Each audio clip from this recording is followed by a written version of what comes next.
Good morning. This is the newsletter for this week, October 29th through November the 2nd. Don't forget to wear your tennis shoes on PE days. I know that it's getting cold outside. I was telling the kids today that I know some of the girls wear boots or flats. If they have a pair of tennis shoes that you want to keep here at school so that they don't have to sit out during PE, then we can lock them in the closet and they can just change to them on PE days.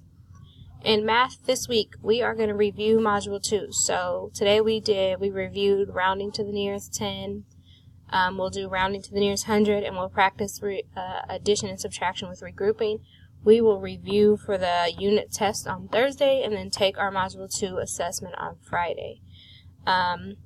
So students may or may not come home with math homework this week. Since we're just doing a lot of review, I might be sending home more reading and phonics homework. In science today, we are finishing our research presentations. And then we will find a time for kids to present those. They've been researching different insects and animals and how that group adapts and survives in their environment. In reading, we are finishing Young Thomas Edison. So today would actually be day 4 for us. And then tomorrow will be our testing over the reading skill, our spelling test, and our vocabulary. Starting on Wednesday, we will be introducing our end of Unit 2 trade book, which is called Amos and Boris. So this is a read aloud. Well, every student will get a copy of this to read during class.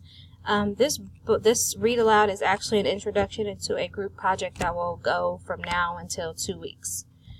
Students will have to come up with a proposal of how to recruit people to help them either help animals or people that are affected by a natural disaster. So they could do a commercial, they can make a brochure.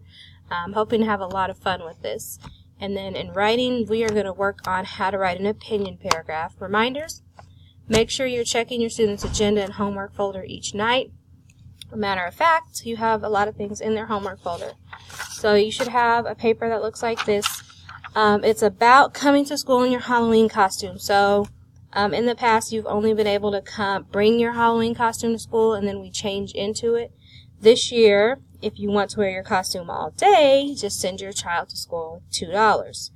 All other students who wish to participate, the letter says that they can bring their costume in their backpack, and then we will change into them right before the parade. So something different this year. Also,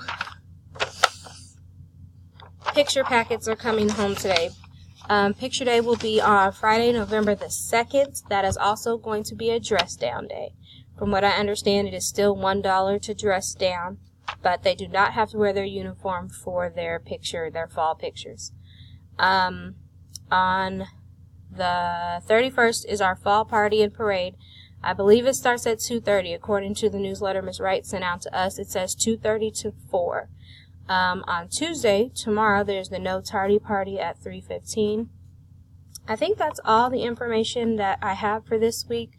I just wanted to say a big thank you to each and every one of you who came out to parent-teacher conferences. This was the first year that I had 100% met all of my parents face-to-face. So that was exciting, and I was glad that you guys were all able to come out. If you have any questions or concerns, please don't hesitate to get a hold of me, and have a great week.